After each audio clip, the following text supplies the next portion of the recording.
Hello and welcome to TiCME, Time Critical Medical Education. My name's Dr. Nick Taylor and I'm an emergency physician based at the Canberra Hospital. Today is one of the tutorials from the TiCME Plus series. That's one of the more advanced tutorials. Today's tutorial is going to be about neurotrauma or brain trauma. The goals of today's presentation are to learn the basic physiology of brain trauma, to learn to evaluate the head trauma patient in the resuscitation bay, to learn to safely manage the intubation and transfer of the patient with a head injury, and to learn some evidence-based strategies to control raised intracranial pressure. Right, let's start with a case. It's 3 AM, it's Saturday night. It's always Saturday night, isn't it? There's a phone call from triage saying there's an ambulance coming with a 19-year-old male who's unfortunately crashed very fast into a tree. His GCS is 13 and he's going to be there in 5 minutes time. So the questions are, how should we prepare for the arrival of this guy? What should you be assessing when he arrives? And when should we act to perform some interventions or even a transfer out? Okay, as with all TiCME tutorials, we're going to talk a little bit about basic physiology first. I've got a yellow cube on the screen. I can hear you thinking, what is this all about? Basis of physiology for intracranial pressure is that the brain is contained within a box. The skull is fixed. It doesn't bend, cannot accommodate increase in volume. Contained in that box obviously is brain and fluid and blood. Okay, so now we've got our heads around the skull being this box. We're going to talk about the Monroe-Kelly doctrine, essentially talking about intracranial pressure. What it's basically saying is that the skull is a fixed box. Blood flows out of the box, blood flows into the box, and CSF and brain contents are contained within the box. Now, if there's an increase in blood flowing in, or a decrease in blood flowing out, or an increase in volume of the tissue or fluid, this increased volume has to cause increased pressure because the skull can't allow the pressure to come out unless there's a crack in it. The pressure increases inside the brain, the intracranial pressure has to increase. This is obviously something we'd like to avoid if possible. The important part of this theory is something called the cerebral perfusion pressure. Now, the cerebral perfusion pressure is related to cerebral blood flow. We'll see that in a minute. Do you remember what the equation is? It's very simple. The CPP is the mean arterial pressure in the systemic vessels minus the intracranial pressure. So that's the pressure going to the brain basically is equal to the pressure flowing in minus the pressure within. Makes sense. Let's look at the relationship now of the cerebral perfusion pressure to cerebral blood flow. And here's the classic curve. Now, it's important that we understand what's normal so we can understand what happens in an abnormal context. Let's look at the blue line. This is normal cerebral autoregulation curve. On the y-axis is cerebral blood flow in mils per minute. On the x-axis is cerebral perfusion pressure in millimeters of mercury. What you can basically see on the blue line is a large plateau period between CPP of around 50 to 150. What does that mean? That is the auto-regulation part of the curve. It's on the plateau, which means that cerebral blood flow basically is maintained at a constant rate between a CPP of around 50 to around 150 in a normal patient. That's a pretty big margin for error. Also, as an aside, this is the reason why we don't like to treat people's blood pressure until it gets really high, because you can see that once the CPP gets less than 50, blood flow falls off very rapidly. but it takes a CPP of more than 150 to start increasing cerebral blood flow. So you have to be really hypertensive before it starts causing damage. And in the context of chronic hypertension, we're now looking at the green curve. This autoregulation curve is shifted to the right, which means that our blood flow will fall away at a higher CPP than normal, but we can also maintain autoregulation at much higher CPPs, and by inference mean arterial pressures, than in a normal state. Okay, so that's what would happen if everything's hunky-dory upstairs in our brain. What happens when we've got injury to our brain? Now that's the orange line, and this is the concern. You'll notice that the orange line is a linear curve. It's dead straight. It goes from a CPP of about 50 and it heads all the way up into the unknown. There is no plateau phase to this curve, which shows us physiologically there is no autoregulation. What does this mean? If you just draw any line, it says for any change in CPP there will be a corresponding change in cerebral blood flow. Why is this important? In a brain injured patient, if we drop the CPP by dropping the map, the cerebral blood flow will also drop. This is worse for ischemic tissue than it is for normal tissue, so you can see that the consequences, secondary injury to the brain, are dire in the setting of fluctuations in blood pressure. Very important to realise. Let's move on. So what sort of things are we concerned about? Well, the boring stuff is skull fractures. That can be associated with bleeds and vital structure infection, but the really important stuff is brain injury. So let's look at those. We've got extradural hemorrhages, and they're usually convex, as you know. Subdural hemorrhages, which are usually concave. They expand and cause mass effect. We have subarachnoid hemorrhages and intracranial hemorrhage, and they're usually associated with damage to the parenchyma and ischemic damage to the brain, and they can also cause mass effect. We have contusions, which are like bruises in the brain, and they're usually just causing parenchymal damage, generally don't cause too much mass effect. And then we've got more of the subtle and more worrying kind of changes that usually high velocity, high force transfer, edema, which causes mass effect, and then there's the nasty one, DAI or diffuse axonal injury, which is usually shearing of axons, and it often causes irrecoverable neuronal damage. Alright, so how do we assess the person with a head injury when they arrive in our emergency department? Well, obviously we're going to do a primary survey to start with, and what our real job is here to work out whether it's an isolated head injury or multi-trauma, because clearly once we have multi-trauma it's going to make things a lot more complex in dealing with the head injury. But specifically around the head injury, we're going to do a GCS, because remember that GCS, the Glasgow Coma Score, was derived in brain injured patients. It's really not very helpful in patients who are confused or agitated for other reasons, but it does predict prognosis in brain injury. We need to look and treat and prevent hypoxia, because SATs less than 90 predict for increased mortality in brain injured patients, and that's due to secondary hypoxic injury. We need to prevent and look for and treat hypotension. Again, a very strong predictor of mortality is a systolic blood pressure less than 90. Again, it causes secondary injury. And we need to document the pupils, their reaction, their size, and we need to continue to monitor their progress. Finally, it's a really good idea when the patient first arrives to document a brief best function neurological exam. It's common that things happen very quickly. Once the patient's paralysed and intubated, it's very difficult to go back and work out what their function was like. So, we've done a clinical exam. Next question is, who should we CT?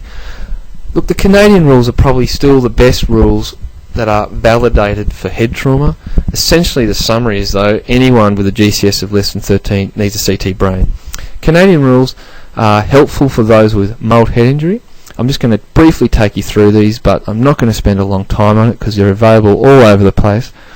Mild head injury is defined as those with a GCS of 13 to 15. They may or may not have had a loss of consciousness. They're awake and oriented, and they don't have any focal neurological abnormality. Now, moderate, severe in head injuries, as we said, so anyone GCS less than 13 needs a CT head. But if you have a mild head injury, you also should have a CT brain if you have any of the risk factors below. So, high risk. You haven't woken up to normal more than 2 hours after your injury. There's a clinical skull fracture. You've vomited more than twice. There's clear CSF leak. Now looking obviously for CSF rhinorrhea or otorrhea. You're elderly, or the signs of a basal skull fracture. Moderate risk is a long period of pre-trauma amnesia, or a high-risk mechanism, such as a pedestrian hit by a car, ejected from a vehicle, or falling greater than 1 metre vertical. Okay, there's Canadian head CT rules. Let's move on. So how do we manage a patient who's brain injured? The answer is we need to treat the patient as we normally would, but every time we're making a treatment decision we should consider the impact this will have on their brain. We need to protect the brain from secondary injury, and that means maintaining the cerebral perfusion pressure, and we do that by maintaining the MAP, that's mean arterial pressure, and reducing the intracranial pressure. We need to maintain oxygenation, we need to prevent complications, and we also need to arrange timely interventions. So as part of our brain injured patient management, we need to know when do we need to intubate this person. This is one of the difficult decisions in smaller hospitals because intubation can be a high-risk procedure. Well, the obvious indications are when the GCS is clearly less than 8 and when there are obvious signs of raised intracranial pressure. Now, one of the important things to make a decision about is what are the skills of the people around me and of myself in putting this tube in. And at the end of the day, if your skills and those of your department are not up to putting the tube in safely, and you have a spontaneously breathing patient with a safe airway, then it might be best to wait for help to arrive than it is to put someone to sleep and run the risk of significant hypoxia and hypotension complications. What are the other reasons why we may need to intubate someone? Well, firstly, when the GCS is falling, because it seems that things are getting worse and we want to try and get in before we're in desperate circumstances. We commonly need to do it when the patient needs safe transport to the CT scanner, and for whatever reason, such as agitation, it's impossible to do safely. When we've got signs that are progressing of intracranial pressure, that's important, so someone who's vomiting and their airway's at risk, and when other injuries require it, so a complicated patient who's got chest injuries and abdominal injuries or pelvic injuries as well as a head injury, it's going to be safer to get that patient intubated, packaged up, nice and safe. So we've decided that we need to intubate our head injured patient. Now the question is, how do we safely intubate our patient? Now remember, it's going to be around the principles of not causing more harm.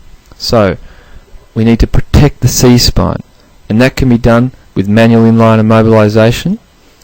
We need to avoid hypotension, so before you put the patient to sleep you need to fluid load them first. You need to use judicious induction drug doses, and that's got to be based on the patient characteristics. You can't just pick a number and go with it for every patient. You need to work out what their heart's going to be like, what their current volume status, whether there's active bleeding or not, what's their blood pressure and pulse before you start. Examples might be that you might use a low dose propofol, you might use a high dose of fentanyl, you might use ketamine. Now it's worth talking about ketamine because theoretically ketamine will raise the intracranial pressure, partly due to a sympathomimetic effect.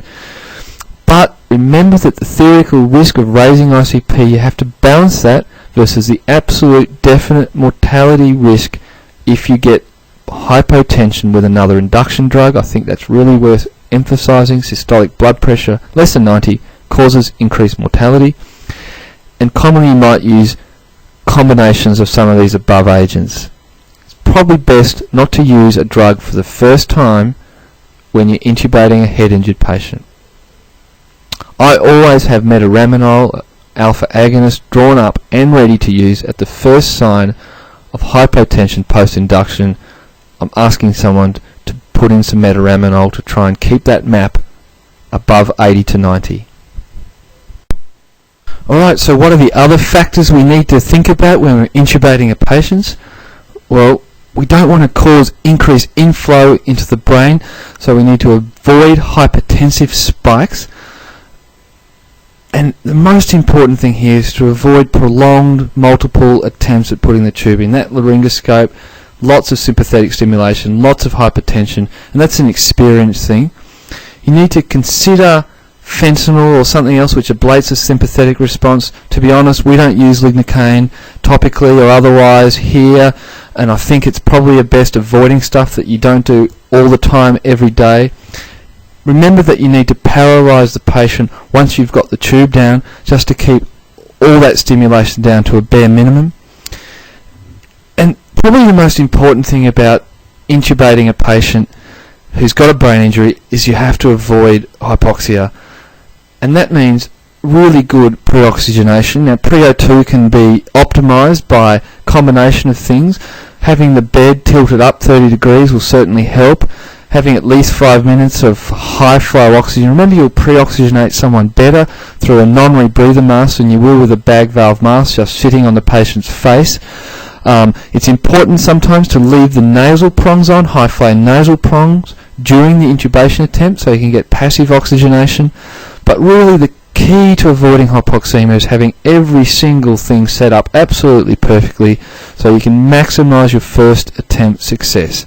You want to have a bougie in your tube, you want to have someone who's experienced helping you, want to have good suction, good lighting, you want to have the patient positioned well, you want to have them nicely sedated, properly muscle relaxed, and you want to do it first time right.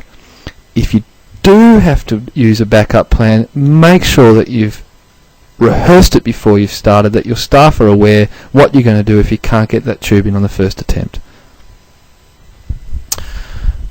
Okay, so we've got our patient with the brain injury. We may or may not have put the tube down nice and safely. We want to assess them for evidence of raised intracranial pressure. How are we going to do that? What we don't want to do is wait until they cone. As you know, it's rapid, it's devastating. Essentially, the brain's been forced down through the foramen magnum because as the pressure increases, remember the Monro-Kelly doctrine, there's nowhere for it to go. The only way is out through that little hole at the base of the skull. If you get a blown pupil, it's because the third nerve is being squished as the brain herniates over the cerebellopontine angle, and you may get a Cushing response. You know that one, hypertension and bradycardia. We don't want to see these. Occasionally, sometimes we do. What else? Often you'll see a fall in GCS. So the patient's sitting there happily with a GCS of 14. Next time you see them 11. That should tell you that there is raised pressure. Persistent vomiting is not a bad sign. You do find that most people who end up dropping their coma score and getting into trouble will start feeling very sick, bad headache, and persistently begin to vomit. Often they'll develop a focal neurological disturbance, so they'll start having weakness of an arm or a leg that wasn't present earlier. As we said, remember that CPP equals MAP minus ICP. So if the ICP is going up, the only way for that cerebral perfusion pressure to be maintained is for the MAP to increase. So hypertension is a physiological response to raised intracranial pressure. And often you can get more information about the likelihood of raised pressure by getting a CT, and of course the gold standard is having an intracranial pressure monitor put in during neurosurgery. Okay, so we think our patient's got raised intracranial pressure. How are we going to treat it? Remember back to Monro-Kelly, we can only control certain factors. We have to try and fix the factors which are causing the intracranial pressure. Simplest thing, if we've got extra blood inside the head, is to drain the blood, and that means getting the patient to a neurosurgical facility as soon as possible. We can also put a hole in the skull because clearly that will allow a bit of wiggle room for the pressure to dissipate. This could be with burr holes, this could be with something extreme like a decompressive craniectomy. Obviously, we also have to deal with what's coming into the brain, and that's going to be controlling the arterial inflow. We can help to assist venous outflow, and we can try and reduce cerebral brain water, or the CSF, and the fluid within the cells in the brain. Finally, to try and reduce the amount that the brain is requiring to keep functioning, we can try and reduce the cerebral metabolic rate, and we'll talk about all these individually next. So, what about draining the blood and cracking the box? We use a CT scan almost 100% of the time now to stratify patients who need emergency neurosurgery. It's extremely rare that someone would go to theatre for burr holes without a CT brain first. As we mentioned, decompressive craniectomy is sometimes used. Now, the major study on this, DECRA, is out. Unfortunately, the results aren't quite as positive as people were anticipating. It's still inconclusive, but it is used in some centres, and it's used on a case-by-case basis, generally when the options are limited and pressures are rising. Remember the key, that surgical drainable blood is a priority for the operating theatre. Nothing else should be causing you delay, like catheters, like putting outlines in. You need to get the patient to theatre to drain the blood if there is some. What about controlling the inflow? Now remember, what we need is to have a mean arterial pressure of around 80 or so, because we know that if we've got raised pressure it's going to be around 20 to 30, and that means we have to keep our CPP at least 50, but hopefully more than 60. So we need to keep mean arterial pressure more than 80. We have to avoid hypotension. Remember, the mortality increases significantly with a single episode of systolic blood pressure less than 90, and we need to keep the arterial carbon dioxide level low normal. Why is that? Let's go through it. Carbon dioxide is a cerebral vasodilator. We used to bring the carbon dioxide level down aggressively, but studies have shown that reducing the carbon dioxide to low numbers like 15 or 20 or 25 causes vasoconstriction. Now, vasoconstriction reduces blood flow preferentially to the ischemic areas, and that worsens the secondary brain injury. Now, if you were, say, sitting at a CO2 of 40 to 45 and suddenly someone's coned on you, then you can acutely hyperventilate down by 5 or 10 to try and urgently treat that problem. But we do not keep people with low CO2s anymore. We're trying to aim for them to be at 35 to 40. We certainly don't want CO2s of 50 to 60. And we certainly don't want CO2s of 20 to 25. What about assisting the venous outflow? Look, there's not a hell of a lot we can do in terms of making the blood come out, but what we can certainly do is trying to relieve any obstructions to blood draining away from the brain, and that makes sense. So we need to put the head up to 30 degrees. Remember, if you haven't got the spine cleared, you can tilt your whole bed up about 30 degrees. We need to avoid having very tight, hard collars on, because as you've probably seen, when they are very tight, the jugular veins distend. The same thing with ETT ties. They are tied very tightly around the neck. They will obstruct venous outflow. Okay, so moving on to trying to reduce brain water. First things first, let's not cause any brain swelling, and that means avoiding any free water.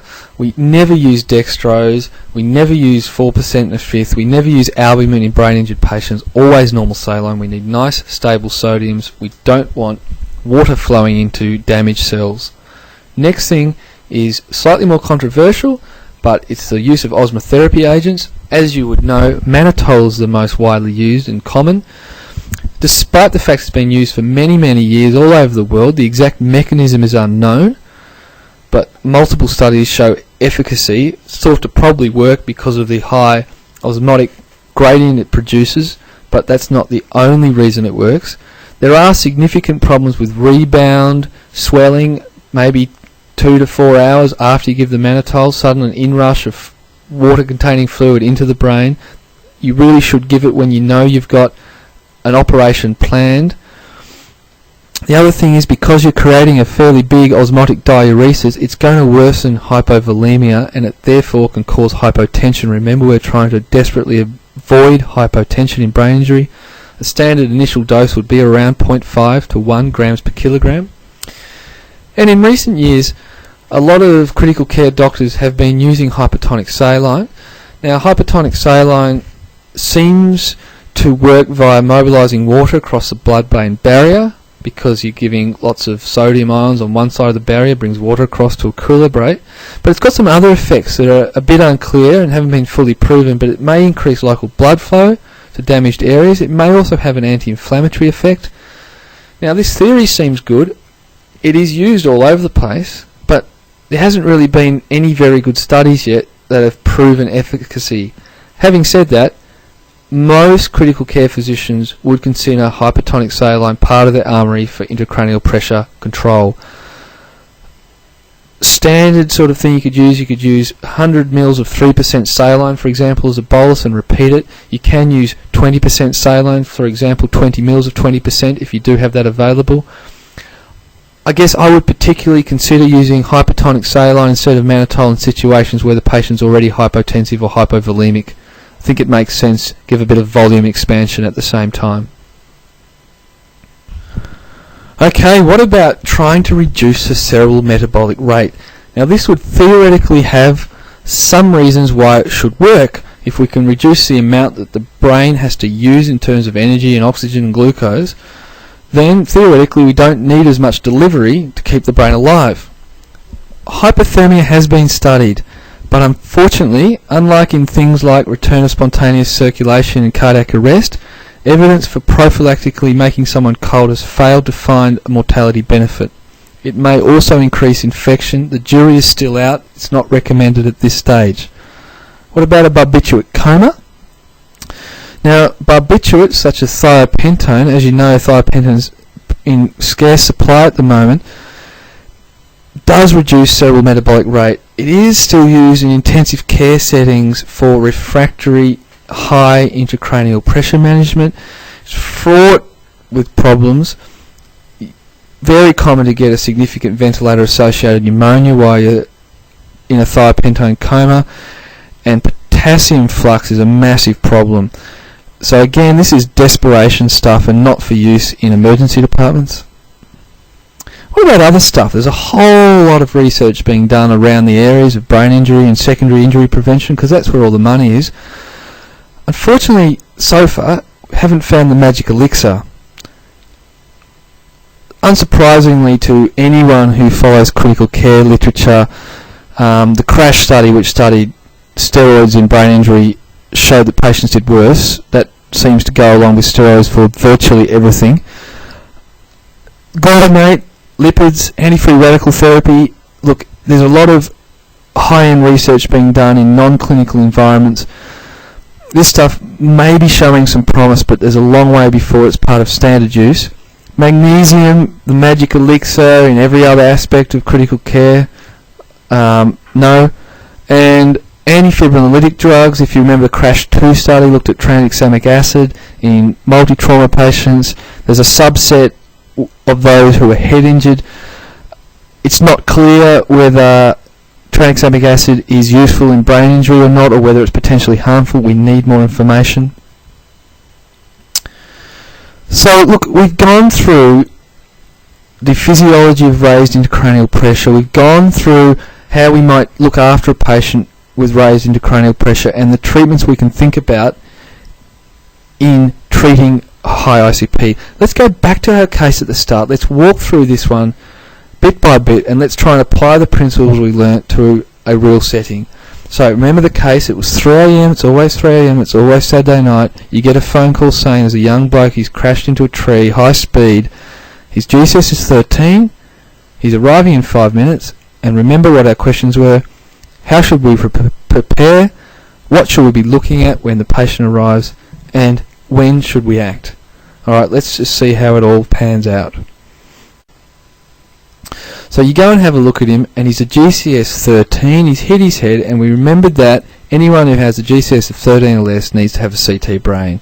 Okay, let's assume for the moment that he hasn't got any significant other injuries. He's hemodynamically stable, so you're sorting out the CT brain, and his coma score falls from 13 to 11. So where do we go from here? right, if you remember, we had to go through and reassess our patient from those specific perspectives. So we're going to look at neurological function. We're looking for evidence of focal neurology. We want to know, is the guy vomiting? We want to look at his pupils and make sure one pupil's not dilating. We want to look again at his hemodynamics. Particularly, we're going to look to see whether he's become hypertensive or bradycardic. So we're going to do that very quickly and efficiently. Now, this guy's still going to need a CT brain, okay? But we want to make sure that things are nice and safe, so we're going to make sure we've got cannulas in, we've got our blood sent off. If we need fluid, we're going to have some normal saline ready. Now, if you're thinking what I'm thinking, someone who has hit his head hard in a car accident, his GCS has already dropped from 13 to 11, starting to look like things are getting worrying. From my perspective, this is when I start getting things ready for a tube. Okay? It's best to be pre-warned and pre-armed for a deterioration. Almost certainly, someone who drops a GCS of more than 2 really should intubate prior to getting the scanner. So let's just look at this guy and work out what drugs we're going to use, get our equipment ready, let our nursing staff be aware, so that if we need to urgently do something, everything's ready. Certainly in our department, we would probably electively intubate this fellow at this point. Anyway, let's move on. So you're rapidly assessing him, you're getting some stuff ready, but his GCS drops to 4, his systolic blood pressure is 110, you've seen this massive deterioration. What are you going to quickly look at? That's right, we're going to rapidly look at his pupils. Hopefully we're not going to see one of those pupils blowing now. We also want to know what his pulse rate is and what his SATs are, and make a quick assessment whether this guy is breathing effectively or not. Now remember, we want to pre-oxygenate this fellow as much as possible. We want to preload him with saline. So if he is breathing well, let's put him on a non-rebreather mask, 100% oxygen. This is when you really have to get everything ready for the tube immediately.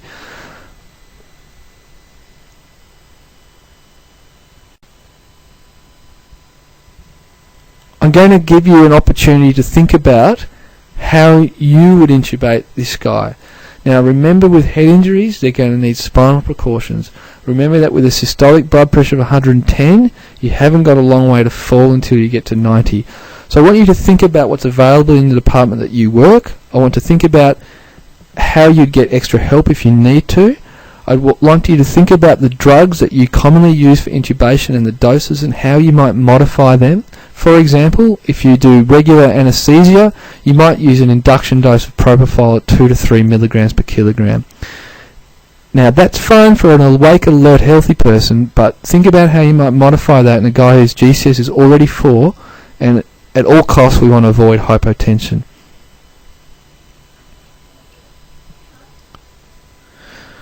So let's just progress through. Let's presume that we've been thinking about all this stuff. We've got everything ready. He's got a dilated pupil.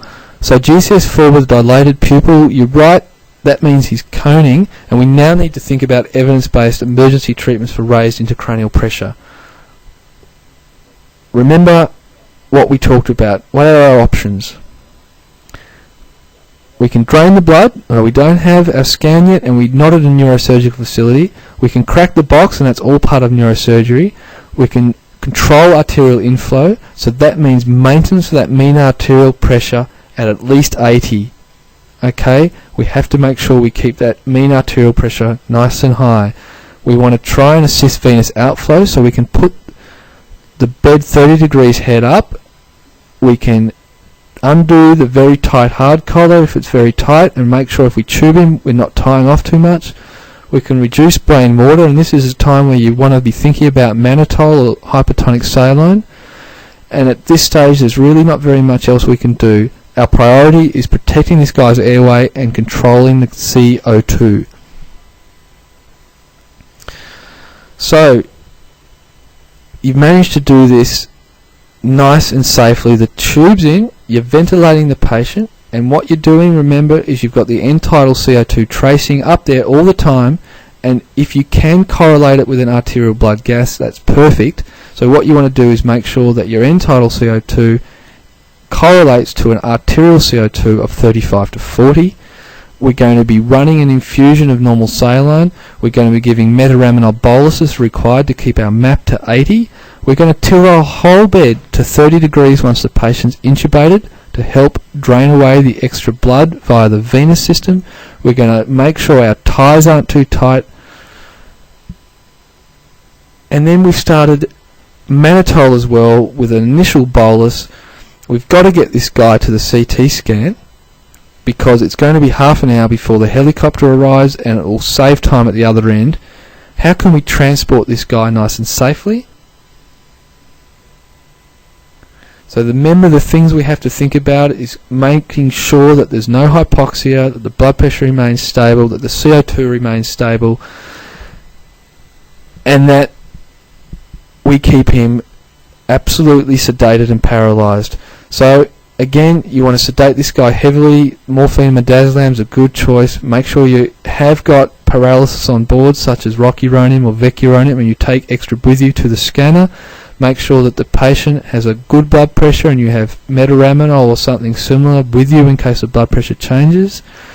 Make sure that when you get to the scanner that you're not disconnecting for long periods of time from the ventilator, so you can keep the oxygen levels and the CO2 levels absolutely perfect. The one thing that we like to try and do is transfer over and scan immediately, and as soon as that scan's done, straight back off, straight onto the bed, and straight back up to 30 degrees. It's important that these things are done as smoothly as possible. Okay, just to close the loop on this case, you get your scan and here's the picture. Does everyone know what we're seeing here? A couple of interesting features you may not have picked. Obviously, there's this massive extradural hematoma, but did you see the depressed skull fracture in the pneumocephalus? You can see that there's obliteration of the lateral ventricles, that there's edema surrounding it, and the sulci and gyro aren't as obvious, and you can see there's also midline shift. This is clearly an acute neurosurgical emergency. It needs to be drained. So how did this case go? Well, this fellow actually presented as described. His case progressed basically as we've gone through. He rapidly dropped his GCS to 4. We got into the scanner about 10 minutes after he coned. We had the neurosurgeons ready to go. So in fact they were on their way in while we were putting the tube in. And as soon as we had this image, the patient went straight up to theatre. He walked out of hospital 7 days later, neurologically completely perfect. It shows you that you can do the right thing in brain injury and you can improve outcome. I hope that from today you've learnt some basic principles of raised intracranial pressure and brain trauma management. Thank you again for watching TiCME, and we'll see you next time.